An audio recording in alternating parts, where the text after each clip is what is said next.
Oke, assalamualaikum warahmatullahi wabarakatuh. Masih ketemu lagi di Herman Channel ya.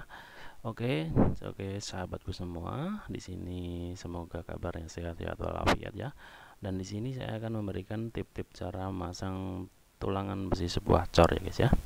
Jadi memasang tulangan besi sebuah cor itu sangatlah penting dan harus diketahui sebagai tukang bangunan ya guys ya. Jadi membangun sebuah rumah itu memang harus kokoh dan kuat ya guys ya. Oke, langsung saja kita ke gambarnya, dan ini sudah saya oret-oret ya guys ya.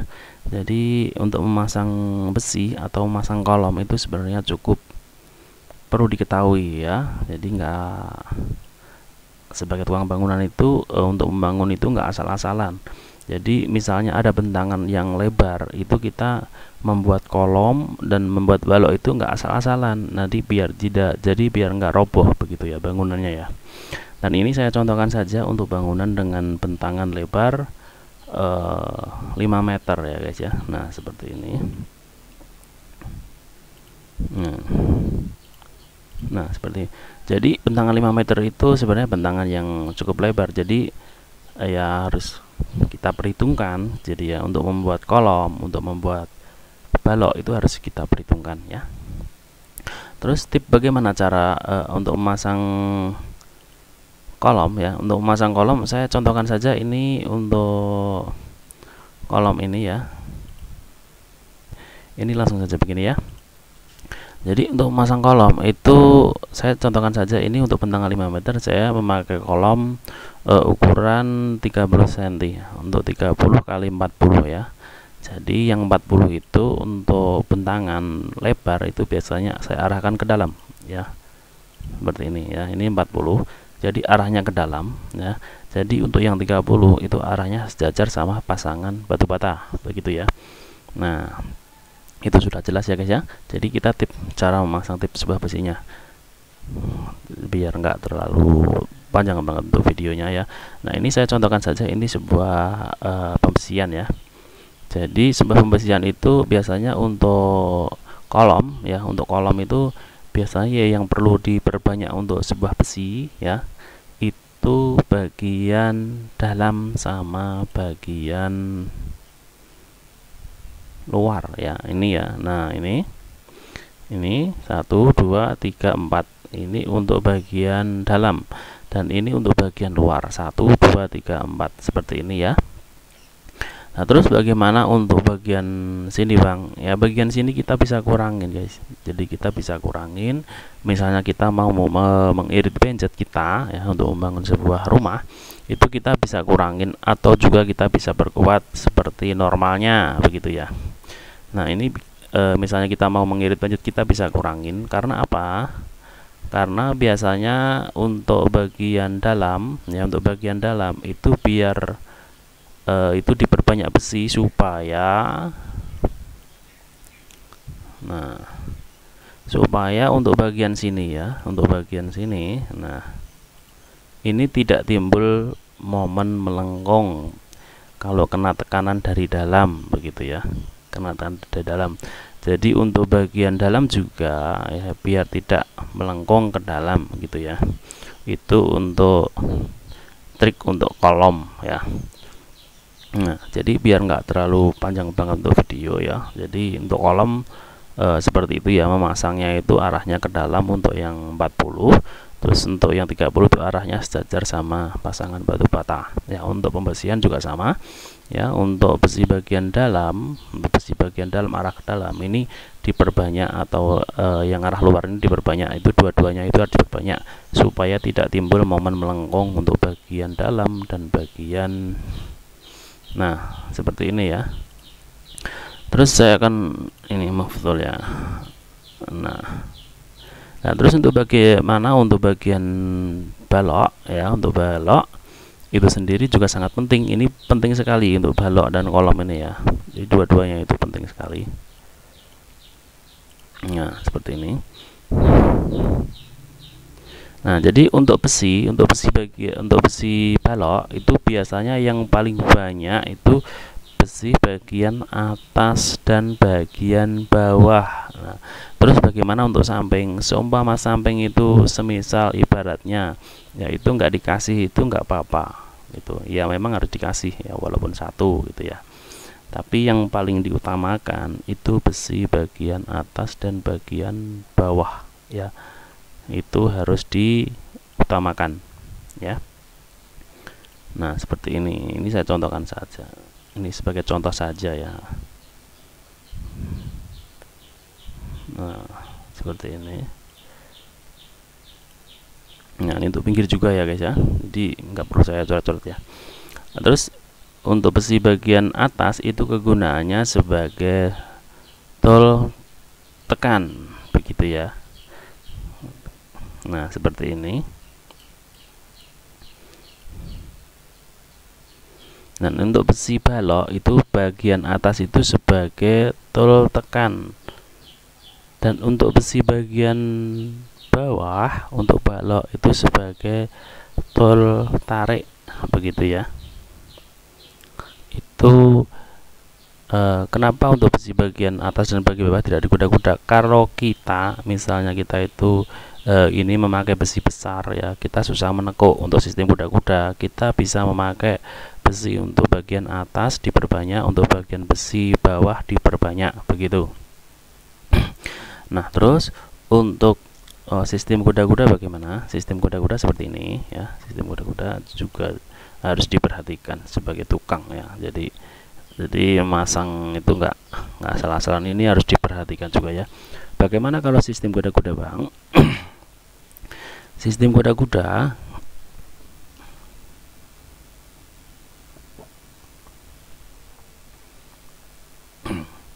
nah kalau kita itu pakai sistem kuda-kuda ini saya contohkan saja besi ya.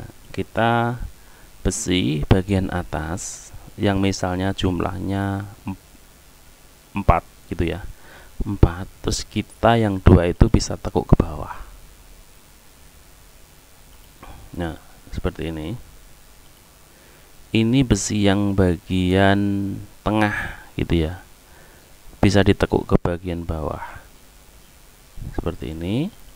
Ini sebagai contoh saja, sebagai gambaran saja. Dan seperti ini. Terus sistem kuda-kuda itu seperti ini penjelasannya. Nah, jadi untuk sistem kuda-kuda itu besi bagian atas itu ditekuk untuk sepertiga, ditekuk ke bagian bawah. Karena apa? Tadi sudah saya jelaskan. Ini saya kasih tulisan saja ya. Jadi di sini karena di sini itu sebagai tool tarik ya. Nah, seperti ini. Di sini juga sebagai tool tarik. Nah,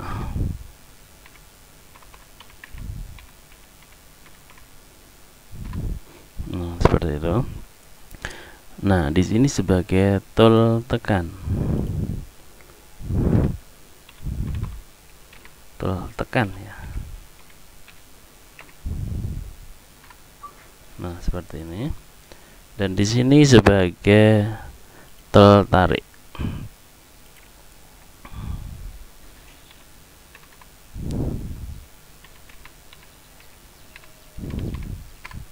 Nah, seperti ini. Nah, seperti itu ya. Di sini juga timbul tool tekan. Ya, tool tekan. Nah, seperti ini. Nah, seperti itu ya guys ya. Jadi saya jelaskan sedikit ya. Karena kalau sistem kuda-kuda itu sebenarnya cukup kuat sekali, sistem kuda-kuda cukup kuat sekali, karena biasanya berhubung besinya itu besar ya, susah untuk ditekuk ya. Biasanya dia memakai besi bagian atas sama bagian bawah ya, itu yang diperbanyak. Terus kalau kita mau sistem kuda-kuda, misalnya besinya kita mau menekuk besi ya, itu besi, misalnya saya contohkan saja untuk bagian atas besinya 4, kita tekuk ke bawah 2 itu ya, karena untuk membantu bagian tengah di sini, karena bagian tengah sini itu biasanya kalau balok itu dia sering timbul melengkung. Karena timbul melengkung itu untuk bagian bawah kita perlu gaya tarik besi, karena besi itu kuat terhadap gaya tarik dan beton kuat terhadap gaya tekan. Jadi untuk besi bagian atas itu bagian itu harus dikurangin, ditekuk ke bagian bawah ya, terus dinaikkan lagi seperti ini. Jadi di sini juga timbul tekanan juga ya. Nah, di sini juga timbul tekanan ya. Saya tulis tekan ya. Tekanan. Tekan. Nah, di sini juga ya. Jadi ini juga penting ya, guys. Nah, seperti ini. Nah, seperti itu. Itu sistemnya balok itu seperti ini. Nah, jadi kita kembali ke ini ya kan, untuk konsol ya guys. Jadi untuk konsol tip memasang besinya itu seperti ini ya. Memasang besinya itu seperti ini. Jadi yang paling banyak besi itu bagian bawah sama bagian atas untuk konsol ya. Nah, kenapa? Karena untuk bagian bawah ya, untuk bagian bawah itu kegunaannya untuk pratekan atau tekan ya. Jadi untuk besi bagian bawah itu sebagai gaya tarik ya. Jadi di sini itu nanti kalau dibebani di sini itu akan timbul, nah seperti ini ya. Nah, ini dia timbul gaya tarik ya. Nah,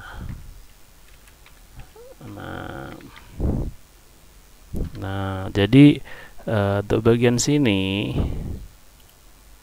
ini ya, dia timbul gaya tekan ya.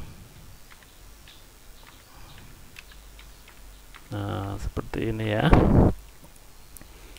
Nah, jadi memang kegunaan besi itu untuk konsol itu biasanya keseringan itu dipasang untuk bagian bawah sama atas itu lebih banyak begitu ya.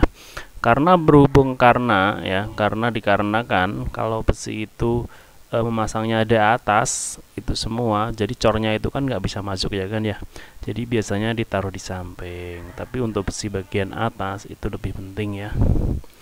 Untuk konsol itu yang diutamakan itu adalah besi bagian atas dan bagian bawah ya. Jadi bagian atas itu untuk kegunaan untuk tertarik gitu ya, karena besi itu kuat terhadap gaya tarik, karena untuk beton itu kuat terhadap gaya tekan ya. Jadi untuk bawah dan atas ya. Terus menginjak saja ke kanopi ya.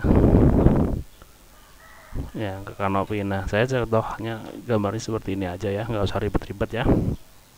Nah, untuk kanopi ini biasanya tukang-tukang di desa itu ya, itu biasanya ada yang patah, ada yang ini gampang patah ya. Itu triknya itu begini, cara memasang besinya itu seperti ini ya. Itu masang kanopi itu seperti ini ya. Nah, itu besi ya, besi itu minimal itu memasang besi pada kanopi itu di tengah ya. Minimal di tengah ya.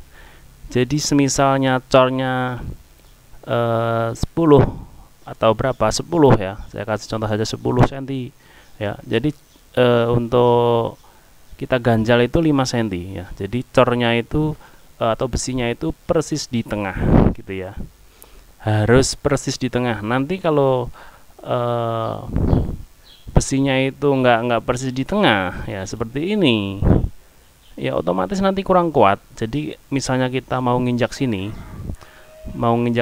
ya, ini mau diinjak, dia akan patah karena untuk kanopi ini itu kurang gaya tariknya itu di bawah, jadi nggak ada gunanya gitu besinya itu ya. Jadi minimal memasang besi untuk kanopi itu di tengah ya. Lebih bagus lagi itu di bagian atas sedikit gitu ya, di bagian sini ya. Semisal ini 10 cm ya, jadi 10 cm itu ambil 3 cm atau 2 cm dari atas gitu ya, seperti ini. Nah seperti ini. Nah seperti ini.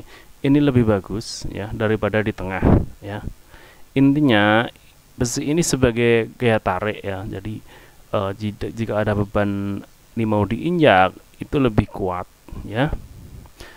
Saya kasih ini aja ya. Saya kasih. Nah seperti ini ya. Di sini ya. Nah di sini. Ini itu dia gitu akan menimbulkan tarikan atau gaya tarik ya. Nah seperti ini. Nah, tarik. Jadi dia itu memerlukan besi ya. Dia itu memerlukan besi. Jadi besi itu semakin ke atas ya, dia itu semakin bagus untuk memasang kanopi ya. Karena biasanya yang dipakai itu satu lapis atau satu layar ya. Nah seperti ini. Dia itu menimbulkan gaya tekan. Nah seperti ini. Jadi tukang-tukang di desa itu kadang-kadang menyepelekan seperti ini ya, gaya tekan gitu ya. Nah sudah dibilang ya guys ya, jadi udah diberkali-kali bahwa cor itu kuat terhadap gaya tekanan. Jadi di sini itu timbulnya tekan jika di sini diinjak ya. Jika di sini diinjak ya, itu bagian sini ya, bagian sini. Nah ini bagian sini itu kena tekanan. Jadi besi itu semakin ke atas semakin bagus. Terus bagaimana kalau misalnya ke atas itu lebih rentan terhadap karat ya? Kita ke bawahin sedikit 3 cm begitu ya. Apalagi atapnya itu kena atap, ini cuman variasi. Besi itu lebih baik ditaruh di atas sedikit ya. Yang penting terpendam sama cor dan tidak karatan ya. Minimal untuk memasang besi kanopi itu di tengah ya. Di tengah segini ya, di tengah ini bagus ya. Keatasan sedikit juga lebih bagus. Tapi kalau dikebawain ya, kalau dikebawain begini itu kurang bagus ya, kurang bagus ya. Untuk memasang besi itu minimal kalau cornya 10 cm ya harus minimal diganjel 5 cm ya. Jadi tepatnya besi itu di tengah, itu minimal. Itu kalau saya itu minimal. Ini sudah saya praktekkan sehari-hari ya kan ya. Jadi minimal itu lebih bagus ya. Nah saya contoh saja ini ya. Nah seperti ini. Ini cuman acuan saja ya kan. Jadi nah ini contoh besi yang kurang bagus ya. Ini karena apa? Kalau di tengah itu biasanya dia itu mudah nggak karat gitu ya kalau di tengah. Tapi memang di tengah itu sebenarnya sudah kuat ya daripada di bawah. Di bawah biasanya tukang-tukang di desa itu ganjal kanopi itu cuma 2 cm, itu kurang kuat ya. Jadi kurang kuat. Jadi misalnya di sini diinjak ya, diinjak itu patah gitu kanopinya ya. Seperti itu. Sebenarnya cukup mudah sekali kok kan ya. Jadi intinya itu cukup mudah sekali. Nah ini untuk besi yang baik, untuk pemasangan besi yang baik, saya contoh, saya kasih tulisan saja ya. Pemasangan besi yang baik, pasang besi yang baik ya, yang kuat atau yang baik ya, yang baik. Nah seperti itu. Terus ini, nah ini pasang besi yang kuat gitu ya, pasang besi yang kuat. Dia itu kuat kalau di keatasin itu kuat, besi yang kuat ya. Nah seperti ini. Nah jadi kalau di bawah ini buruk sekali, ini kurang kuat dia karena dia tariknya itu dia beton, jadi kurang kuat. Kalau beton itu kena getaran sedikit dia patah ya. Nah ini kurang bagus ya, kurang bagus pemasangan besi kalau di bawah begini ya. Nah seperti ini ya. Ini mohon di untuk para tukang-tukang ya, ini harus diketahui, harus dipahami ya cara-cara begini ya. Ya oke, itu saja yang bisa saya sampaikan. Apabila ada kata-kata saya ada yang salah, Emang ilmu ini yang saya praktekkan sehari-hari ya kan ya. Jadi apabila ada yang salah, mohon koreksinya ya. Jadi di langit itu masih ada langit ya. Jadi ilmu itu nggak ada batasnya begitu ya. Jadi tolong hargai karya orang gitu ya. Oke, itu saja yang bisa saya sampaikan. Jadi apabila suka, silahkan tekan tombol like, subscribe, dan komennya juga ya di bawah ya. Jadi salam satu profesi ya. Oke, itu saja yang bisa saya sampaikan. Apabila ada kata-kata yang salah, saya mohon maaf yang sebesar-besarnya. Assalamualaikum warahmatullahi wabarakatuh. Bye.